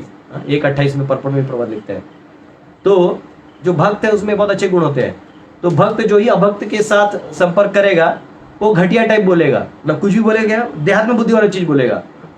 चलना मजे लेते हैं, तो मजे क्या भक्त लेता है ऐसा नहीं है, वाला से बात नहीं है। हाँ? भक्त हमारे कहीं भी जाते कीर्तन में आनंद लेते हैं, प्रसादम होता है, हमारे अपने एक लेवल के जोक्स होते हैं जिससे भगवान को याद किया जाता है। लेकिन ये सब यहाँ पे है, हास्य है, गुस्सा भी है। गुरुजी गुस्सा भी होते हैं अपने शिष्यों पे, तो हाँ, उनको लेना पड़ता है, जी गुरुजी माफ करिए, बस समझ, सभी भाव तो है यहाँ पे। पर यहाँ भगवान से कनेक्टेड है, इसलिए हमको ये हमारी चित्त को शुद्ध करेगा। और वहां जो भी करिएगा वो क्या करेगा? दूषित करेगा। तो वैसे राजाओं को कहते हैं जैन और बुद्धिस्ट के पास नहीं रहना चाहिए, चाणक्य कहते हैं। उनको कभी नजदीक नहीं रखना चाहिए एज ए एडवाइजर, क्योंकि जैन लोगों का फिलॉसफी है ना, फालतू दया की तरह है। मतलब वो दया करते हैं जो एक्चुअली उतना वैल्यूएबल नहीं है। मतलब मुंह में पट्टी लगा लेंगे, लेकिन आप नाक से जो सांस लेते हो उसमें तो बैक्टीरिया मरते होंगे, तो पहले नाक को क्लिप लगा दो, प्रॉब्लम सॉल्व। लेकिन नाक तो आप लोगे, तो पाप तो आप कर ही रहे हो, अगर आपका एक डेफिनेशन देखा गया। तो वेदांत सूत्र में ऐसा नहीं कहा गया। वेदांत सूत्र में कहा गया मिनिमम सिन। क्या कहा गया है? उधर कहा गया है कि अगर आपको जीना ही पड़े, अब कुछ नहीं, जब जंगल में फंस गए और कुछ नहीं, ना फल ना कुछ, कोई प्राणी है तो भूज के खा लो, ऑब्वियसली इसका फायदा नहीं उठाना चाहिए किसी ने। हाँ, तो जैसे प्रभुपाद के एक डिसाइपल थे, वो है, बोले प्रभुपाद योर प्रीचिंग इज, अभी तो अंटार्कटिका में प्रचार नहीं हुआ है, जा। तो बोले प्रभुपाद लेकिन वहाँ खाना पीना सब्जी वब्जी नहीं मिलता। बोले वहाँ क्या है? बोले लोग बर्फ के नीचे से मछली निकाल के खाते हैं। Eat fish but go and preach Krishna. अब बात समझे? तो इसका मतलब ये नहीं कि आप जाके अंटार्कटिका में थोड़ा प्रचार करके आते हैं।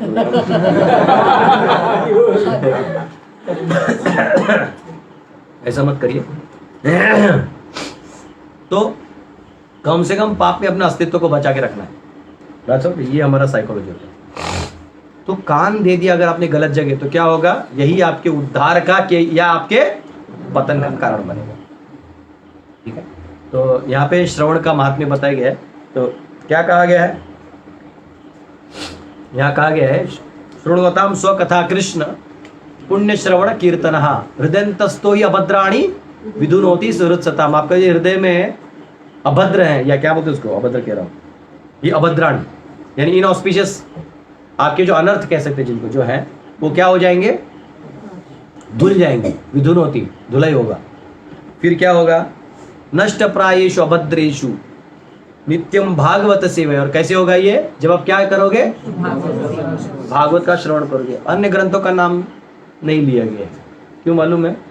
बाकी ग्रंथ में कहीं ना कहीं अमल भक्ति नहीं कही गई, शुद्ध भक्ति नहीं कही गई, कहीं ना कहीं उसमें इच्छा और फल ये सब दिया है।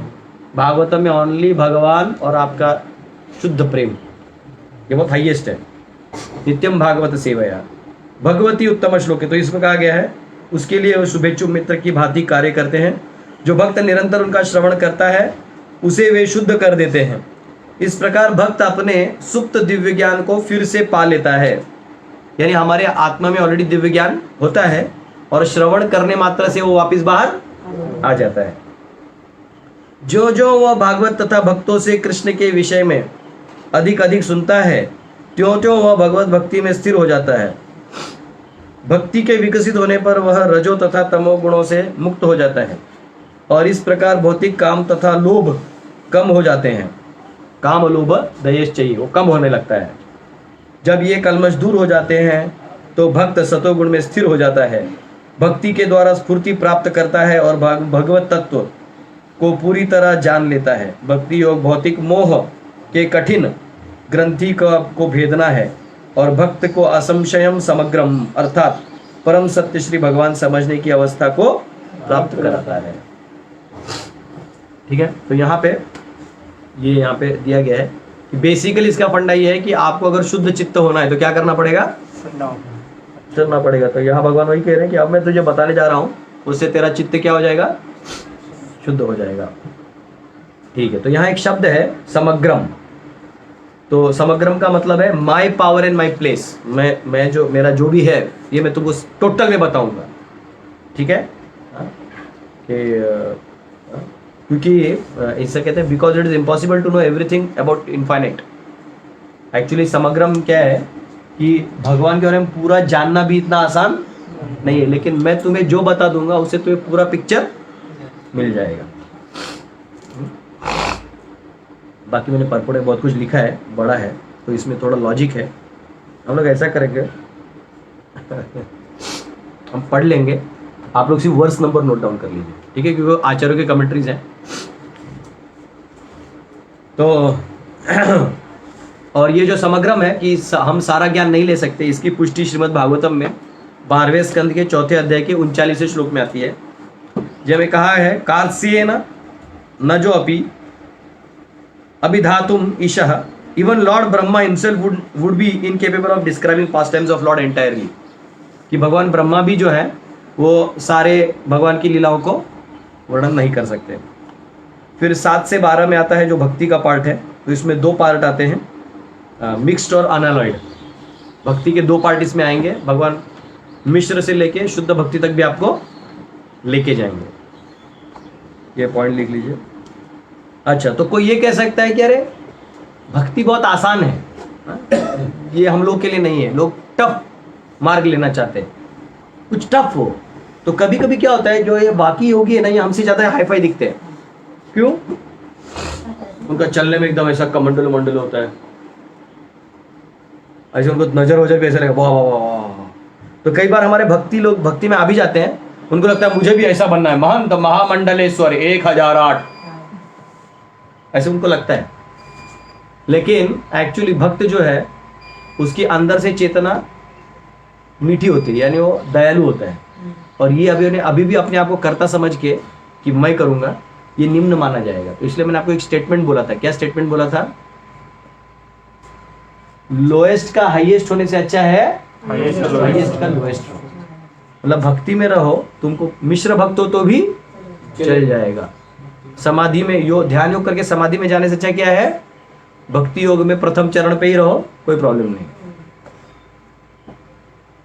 ठीक है, तो श्रीमद् भागवतम में 11वें स्कंद के 20वें अध्याय के 32-33 श्लोक में आता है, यत् कर्मभिर यत् तपसा ज्ञान वैराग्य यतश्च यत् योगेन दान धर्मेण श्रेयोभिर इतरेरपि सर्वं मद्भक्ति योगेन मद्भक्तो लभते न्यसा स्वर्ग पर अपवर्गम मद्धाम कथनचित यदि वांछति। अब ये देखिए, बहुत इंपॉर्टेंट चीज भगवान बोल रहे हैं उद्धव को। शायद उद्धव से, हाँ उद्धव से बात हो रहा है। वो कह रहे हैं everything that can be achieved by fruitive activities, penance, knowledge, detachment, mystic yoga, charity, religious duties is easily achieved by devotee through loving service unto me. मतलब सबसे बड़ा जोक कर दिया भगवान ने, खुद बोल दिया उद्धव को। क्या बोल दिया? उद्धव को बोल दिया कि अब हम भक्ति को क्या कर रहे हैं, प्रोमिनेंट कर रहे हैं। पहले 6 अध्याय में भक्ति क्या था, गौण था, मुख्य क्या था, कर्मयोग। अब 7 से 12 में मुख्य क्या होगा, भक्ति, और गौण में क्या जाएगा, कर्म। अब ये जो भक्ति है, तो यहां वो कह रहे हैं, क्या पढ़ा है मैंने अभी, हाँ इस बाकी जो है ना योग, ये ध्यान, निष्काम कर्म, कर्मकांड, इनसे मिलने वाले सारे फल, सारे संतुष्टि से लेके आत्मतृप्ति से लेके भौतिकवादी फलों से लेके, ये सारे इसके बाय प्रोडक्ट हैं। क्या है? ऐसे मिल जाते हैं। मतलब यहां तो जो ध्यान योगी मुक्ति चाहते हैं उसकी भी जरूरत, भक्त मुक्ति के पीछे है ही नहीं। भुक्ति मुक्ति सिद्धि कामी सकले अशांत, कृष्ण भक्त निष्काम अतीव शांत, उसे सबकी इच्छा है ही नहीं। क्यों नहीं है? क्योंकि वो अगर इस बद्ध अवस्था में भी सेवा कर रहा है तो भक्ति ही कर रहा है। मुक्त होके धाम जाएगा तो भी क्या करेगा? बेसिकली मुक्ति है, तो वो बद्ध है ही नहीं, जीवन मुक्त से उच्चते। और अगर कोई यहाँ पे है तो वो कहीं ना कहीं बद्ध ही है, इतना भी जम मारेगा तो। बात समझ में आया? अब भगवान कह रहे हैं कि लेकिन अगर ये करते करते, मतलब मिश्र की बात कर रहे हैं, ये करते करते भी अगर मेरा भक्त, वो कह रहे हैं if somehow or other my devotee desires promotion to heaven, मतलब वो स्वर्ग भी जाना चाहता है। कुछ लोग होते हैं ऐसे, बहुत अच्छे अच्छे डिवोटी होते हैं, थोड़ा रिच होते हैं, तो उनको ना ऐसा लगता है कि जैसे यहाँ पे मैं आराम से जी रहा हूँ, वैसे ही मेरा ना अगला जन्म एकदम आराम से स्वर्ग में मुझे आसन वासन मिले, टाइम पे चाय नाश्ता मिले। तो फिर उनको भगवान क्या बोलते हैं, अगर कोई ये इच्छा भी कर ले हेवन और लिबरेशन और residence in my abode, he easily achieve such benedictions. मतलब वो अगर यहाँ की भी इच्छा करे, स्वर्ग की या भोग की या वैकुंठ की, यहाँ से वो उसको इजीली मैं दे देता हूँ। बात समझ में आ रहा है? बाय प्रोडक्ट है। एक्चुअली मेरा ना एनर्जी पूरा डाउन है, पर ठीक है, ले लो जितना ले सकते हैं। तो एक आर्ग्यूमेंट इधर आता है कि श्वेताश्वतर उपनिषद में 6.15 में कहा गया, हमने बहुत बार पढ़ा भी है, तम एव विदित्वा अति मृत्युम एति। वो कहते हैं कि knowing it one surpasses death, कि ये ज्ञान समझने के बाद आदमी मृत्यु से पार हो जाता है। तो इसका मतलब ज्ञान योग के बाद कुछ जानने योग्य नहीं है, यही ना? तो यहां कहा जाता है रेपुटेशन में कि वो जो तम कहा गया ना, तम एव विदित्वा, वो तम परमात्मा के बारे में कहा गया। किसके बारे में? हाँ। तो जब आप परमात्मा के बारे में टोटल जान जाइएगा आपका संबंध, तब आप मृत्यु को सरपास करिएगा। ये आचार्य लॉजिक देते है भी जा रहा है ना, तम मतलब परमात्मा होता है। हाँ, इसका तम मतलब इसका जो तम परमात्मा है। तम एव विदित्वा, तो उसका जो तम है वो परमात्मा को रेफर करता है। पेपर इजी था ना, अब ये थोड़ा टफ थियरी टफ जाएगा। ब्रह्मन जो है वो शुद्ध सत्व है, 3 गुणों से परे है, तो ज्ञान से प्राप्त नहीं होगा, क्योंकि ज्ञान क्या है? सत्व गुण है। ब्रह्मन क्या है? शुद्ध सत्व है। तो अगर ये कहोगे आप कि तम एव विदित्वा, यानी ज्ञान से आप मृत्यु पार कर जाओगे, तो वो संभव नहीं है।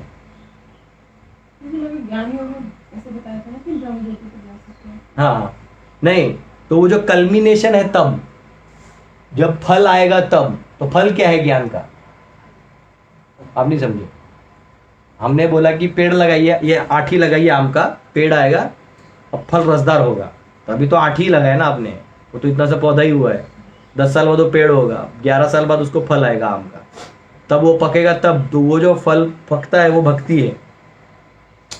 ये तो भगवान कह रहे हैं, उधर लैडर कंप्लीट नहीं किया है ना भगवान ने, इसलिए तो अभी भगवान बोल रहे हैं अब सुन।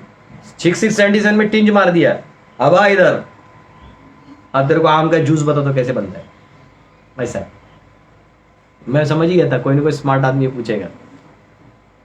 इसका मतलब मैं जो पढ़ा रहा हूँ दिमाग में जा रहा है। एक्चुअली क्या हो रहा है, मेरा सर दर्द कर रहा है, तो मुझे ना क्या लिखा है वो भी पढ़ने में ना वो हो रहा है, पर टेंशन मत लो, ये निष्काम कर्मयोग के लेवल पे कर लेते हैं। पसंद आए ना आए, 11 बजा देते हैं, ठीक है। हाँ अच्छा है। अरे हो गया, 5 मिनट बचे। तो श्रीमद् भागवतम के 11वें स्कंद के 14वें अध्याय के 11वें श्लोक में कहा गया है, भक्त्याहम एकया ग्राह्य, I am obtained only by भक्ति। केवल और केवल आप मुझे किससे जान सकते हैं? और 18:55 में कहा गया है, भगवद गीता का 18:55 में, भक्त्या माम अभिजानाति हाँ, यावन यश्चास्मि तत्वतः, तत्वतः आप कब मुझे जानोगे? भक्ति से। I can only be known as I am by bhakti. अच्छा, और कोई याद दिलाएगा जो, वैसे तो इस रेफरेंस में नहीं पर मुझे याद आ रहा है, कौन सा ऐसा श्लोक है जिसमें गीता के कौन से श्लोक में बोला है वापिस भक्ति के बारे में?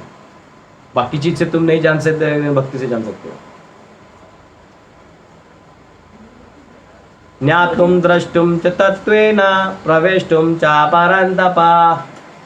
वो बोलते हैं न दाने न चीजया। 11वां अध्याय खोलिए, देखिए तो 53, 54, 55 खोलिए तो 52, 53, 54, 55 क्या लिखा है? ना हम वेदे तपसा हाँ, ना हम वेदे न तपसा न दाने न चैजया शक्य विधर्षणा। जोर से पढ़ो उसका अर्थ। तुम अपने दिव्य नेत्रों से जिस रूप का दर्शन कर रहे हो उसे ना ना ना ना, वो कुछ और पढ़ रहे हैं। 54 है। भक्त्या ना हम वेदर न तपसा पढ़ो। इसी कहते तुम अपने दिव्य नेत्रों से अच्छा, जिस वही है। रूप का दर्शन कर अच्छा, रहे हो, ओके ओके। उसे ना तो वेदाध्ययन से, ना कठिन तपस्या से, ना दान से, ना पूजा से ही जाना जा सकता है। कोई इन साधनों के द्वारा मुझे मेरे रूप में नहीं देख सकता। तो कैसे देख सकता? अगले श्लोक में लिखा है। हे अर्जुन, केवल अनन्य भक्ति द्वारा नहीं नहीं, तो श्लोक पढ़ो, इतना हम मेहनत से। आमेव विदोर्जुन। कितना श्लोक नंबर है वो?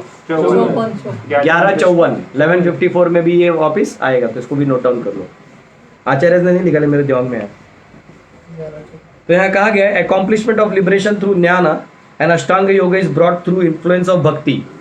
तो अभी आपने जो पूछा ना कि प्रभु लेकिन उसमें भी तो लिबरेशन होता है, तो वो जो टिंज ऑफ भक्ति होता है ना, जो हमने देखा थोड़ा थोड़ा मिठास, उसकी वजह से होता है। That is why liberation is only possible because of bhakti. आप निष्काम भी कर्म करिएगा, भगवान से प्रेम नहीं है तो कैसे करिएगा? अरे आप अर्चना यज्ञ इत्यादि भी ये सामग्री डालिएगा, तो क्वालिटी सामग्री डालेगा तो क्वालिटी आउटपुट मिलेगा। इन क्वालिटी तब डालेगा ना जब सामने वाले से कुछ संबंध आपका बन गया है। आपके घर पे 2-3 मेहमान आ गए, आपके पहचान वाले ही नहीं, तो आप क्या करते हैं? थोड़ा कुछ गरम गरम करके भेज देते हैं।